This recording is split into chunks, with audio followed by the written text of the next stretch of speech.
ഭൗതികം എത്രയാണോ പഠിച്ചത് അത്രയും ദീനും പഠിച്ചിരിക്കണം, അല്ലെങ്കിൽ പിടിച്ചിരിക്കാൻ പറ്റൂല. ദീനിൻ്റെ പല വിഷയങ്ങളും അങ്ങനെയാണ്. ഭൗതികം മനസ്സിലാക്കുമ്പോൾ മാത്രമാണ് എന്തായിരുന്നു ഈ വഹയിൻ്റെ ഇൽമ് എന്ന് പഠിയുക, മനസ്സിലാവുക. അതുകൊണ്ട് പഠിക്കണതിനനുസരിച്ച് പഠിച്ചുകൊണ്ടിരിക്കണം. ഇപ്പോൾ ഇവിടെയൊക്കെ കഴിഞ്ഞപ്പോൾ SLCൻ്റെ റിസൾട്ട് വന്നു, +2ൻ്റെ റിസൾട്ടൊക്കെ വന്നു. ഞാൻ നിങ്ങളോട് പറഞ്ഞത് എന്താ വെച്ചാൽ, SLCയിൽ ഫുള്ള് A+ ഉള്ള ആളെ ഓതാൻ പറഞ്ഞേക്കണമെന്ന് പറയണില്ല. പറയാൻ പൂതിയുണ്ട്, പക്ഷെ പറയണില്ല.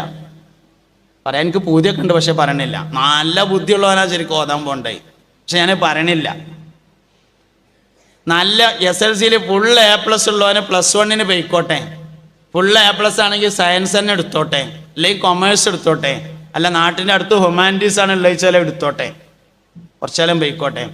അതിന് പറ്റൂല എന്ന് തോന്നിയാൽ ഓനെങ്ങളൊന്ന് സൂപ്പർ മാർക്കറ്റിൽ ആദ്യം നിർത്തിക്കാളി. തോറ്റിക്കാണ് SLCക്ക്, D ആണ്. ഓനൊന്ന് സൂപ്പർ മാർക്കറ്റിൽ നിർത്തിക്കാളി.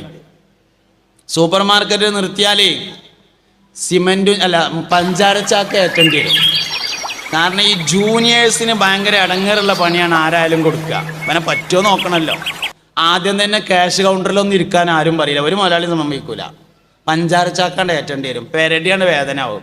8 ദിവസമാണ് പോയിട്ട് വാപ്പാട് വന്നിട്ട് പറഞ്ഞു, ഇപ്പാ ഇന്നെക്കൊണ്ട് ഇത് നടക്കൂല എന്ന് പറഞ്ഞാൽ പിന്നെ ആ വഴിക്ക് വിടണ്ട, അടുത്ത് നോക്കുക. എന്താ അടുത്ത പരിപാടി? കോഴിപ്പീടിയിൽ നിർത്തുക. അത്ര തന്നെ പണി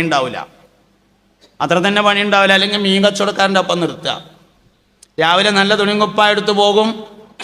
ഏട്ടത്തലാണ് വെട്ടിയപ്പോൾ മേത്തേക്ക് ചോരണ്ട് തെറിച്ചു, ചിറിക്കുണ്ടായി. വാപ്പാനോട് വന്നിട്ട് പറഞ്ഞു, വാപ്പ ഇന്നെക്കൊണ്ട് ഇനി പരിപാടി നടക്കൂല എന്ന് പറഞ്ഞാൽ പിന്നെ അങ്ങോട്ട് വിടണ്ട, അടുത്തതിന് വിടുക. എന്താ അടുത്തത്? വർക്ക്ഷോപ്പിക്ക് പറഞ്ഞേക്കുക. രാവിലെ നല്ല തുണിങ്കുപ്പായ എടുത്ത് പോകും, വൈകുന്നേരം വരുമ്പോൾ കരിയായിട്ടുണ്ടാവും. പിറ്റേന്ന് രാവിലെ വേറെ എടുത്ത് പോകും, വൈകുന്നേരം വരുമ്പോൾ ഗ്രീസായിട്ടുണ്ടാവും. ഉള്ള തുണിങ്കുപ്പായൊക്കെ കേടിന് പോകാൻ പറയും. ഇപ്പം ഇന്നെക്കൊണ്ട് നടക്കൂല എന്ന് പറഞ്ഞാൽ ഞാൻ അതും ആലോചിക്കണ്ട, അടുത്ത പരിപാടി നോക്കുക. എന്താ അടുത്ത പരിപാടി? ഓതാൻ പറഞ്ഞേക്ക പള്ളിക്കക്ക്. അപ്പോൾ ഒരു തീരുമാനം കൂടിയും പറയണം. എന്ത്?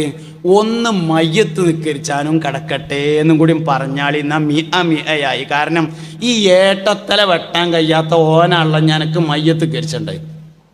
അതുകൊണ്ട് അവൻ കൂടിയാണ് പറഞ്ഞാൽ ഇന്ന് അതിന് സംഗതി തീരുമാനമായി. ഞാൻ അങ്ങനെയൊക്കെ ആയാലും ഒരു 3 കൊല്ലാണ്ട് ഓതാൻ പോയിട്ട് റമളാൻ മാസത്തെ ലീവിന് ഇങ്ങോട്ട് വന്നുങ്ങാണ്ട് തറാവീ നിസ്കാരം കഴിഞ്ഞിട്ട് നീച്ചുന്നങ്ങോട്ട് വർത്താനം പറഞ്ഞാണ്ടല്ലോ, മൂക്കത്ത് വിരൽ വെച്ചിട്ടാണ് നോക്കിയാണ്ട് ഇരിക്കേണ്ടി വരും. അതാണ് മാറ്റം. അതാണ് ഒരു മനുഷ്യൻ്റെ മാറ്റം എന്ന് പറയുന്നത്. അത് ഉണ്ടാവണമെങ്കിൽ ദീനിൻ്റെ വഴിയിലേക്ക് തിരിച്ചാണ്ട് വെക്കണം. ഇനി ഇതിലേറെ ഫിറ്റായൊരു ഉദാഹരണം വേറെ ഉണ്ടാവും തോന്നുന്നില്ല എനിക്ക് തന്നെ. പക്ഷെ ഒരു കാര്യം ഞാൻ അങ്ങോട്ട് പറയാം, നല്ല ബുദ്ധിയുള്ളവൻ ദീൻ പഠിക്കട്ടെ, നല്ല പൈസക്കാരെ മക്കൾ ദീൻ പഠിക്കട്ടെ. എന്താ കാര്യം? ആരെ മുമ്പിലും എഴുന്നേറ്റ് നിന്നിട്ട് കാര്യമായിട്ട് പറയാൻ പറ്റും, ഊരക്ക് ബലം ഉണ്ടെങ്കിൽ. അതുകൊണ്ട് നല്ല പൈസ ഉള്ള വാപ്പാൻ്റെ കുട്ടികളിൽ നിന്ന് മൂല്യന്മാരുണ്ട് വരട്ടെ. ഉമ്മത്തിന് വലിയ ഇസ്സത്തായിരിക്കും അത്.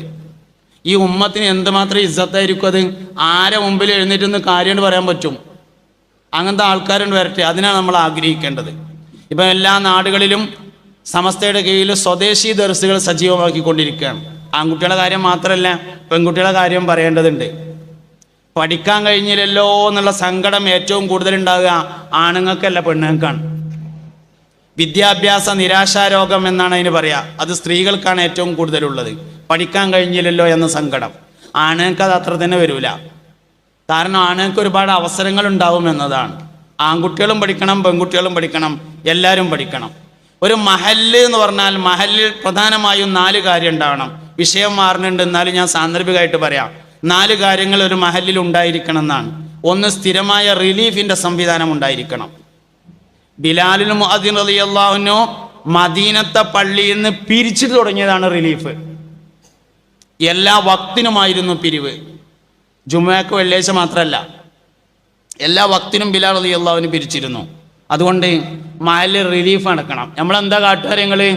ഒരു സാധു മനുഷ്യന് പെരക്കൊരു ബുദ്ധിമുട്ടായി നമ്മളെടുത്ത് വന്ന് പറഞ്ഞാൽ വലിയൊരു ലെറ്റർ പേഡ് എടുക്കും, നല്ല ലെറ്റർ പേഡ് എടുക്കും. എന്നിട്ട് ആ ലെറ്റർ പേഡിൽ ഒരു കത്ത് ഇങ്ങനെ എഴുതും, വിശദമായി നല്ല കയ്യക്ഷരത്തിൽ, വേണമെങ്കിൽ DTP ഒക്കെ ചെയ്യും.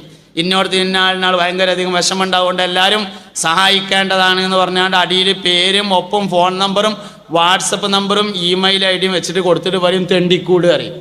ആ കത്ത് ഗൾഫിൽ നമ്മളെ കുട്ടിയെക്കണ്ട് അയച്ചു കൊടുത്താൽ 3 സെന്റിൽ ഒരു കൂടപ്പര 1 കൊല്ലം കൊണ്ട് കയറ്റിക്കൂടെ നമുക്ക്? അതാണ് ഈ റിലീഫ് പറഞ്ഞ സാധനം. 6 മാസം കൊണ്ട് കയറ്റണം എന്ന് ഞാൻ